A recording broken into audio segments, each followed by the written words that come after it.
40%, more than 40% కూడా only పొగాకు మాత్రమే క్యాన్సర్కు కారణమవుతున్నాం అని చెప్పేసి అంటున్నారు కదా. కరెక్ట్. సో అంటే గత కొన్ని దశాబ్దాలుగా కూడా ప్రభుత్వాలు కానీ ప్రజలు కానీ దీనికి దూరంగా ఎందుకు ఉండలేకపోతున్నారు? సో ఇప్పటికీ స్మోకింగ్ చేస్తున్న వారికి మీరు ఇచ్చే సలహా ఏంటి? స్మోకింగ్ చేసే వాళ్ళకి నేను ఇచ్చే ఒకటే సలహా ఏంటే, నా నుంచి దూరంగా ఉండాలంటే మానేయండి. That's only thing I can tell you, because it's proven. చాలా మంది అంటారు, నేను మాకు తెలిసినోడు 40 ఏళ్ళ నుంచి స్మోక్ చేస్తున్నారు, ఆయనకి రాలేదు, పాపం ఎప్పుడు స్మోకింగ్ చేయలేదు, ఆయన క్యాన్సర్ వచ్చింది, అది ఎట్లా చెప్తారండి? 90% వాళ్ళు 10% స్మోకింగ్ లేని వాళ్ళకి వేరే రిస్క్ ఫ్యాక్టర్స్ రావచ్చు, but 90% cancers are serious people who smoke long years అనమాట. సో కనుక స్మోకింగ్ మానలేకపోతున్నారు అంటే ఐ థింక్ దానికి విల్ పవర్ కావాలి, సరైన కౌన్సిలింగ్ కావాలి, రిహాబ్, దానికి కావాల్సిన ఆల్టర్నేటివ్ మెకానిజమ్స్. నికోటిన్ అనేది చాలా అడిక్టివ్ అండి.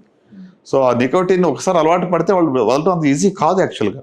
కానీ ఒకసారి తీర్మానం చేసుకుంటే రైట్ కౌన్సిలింగ్ ఉండి, సపోర్ట్ సిస్టమ్ ఉండి, నికోటిన్ ప్యాచెస్ కానీ, నికోటిన్ గమ్స్ కానివ్వండి, డిఫరెంట్ ఆల్టర్నేటివ్స్ ఆర్ అవైలబుల్. ఇప్పుడు మనము తీర్మానం చేసుకుంటే వదిలిపెట్టడం కష్టం కాదు, ఎక్స్క్యూజ్ ఇవ్వక్కర్లేదు.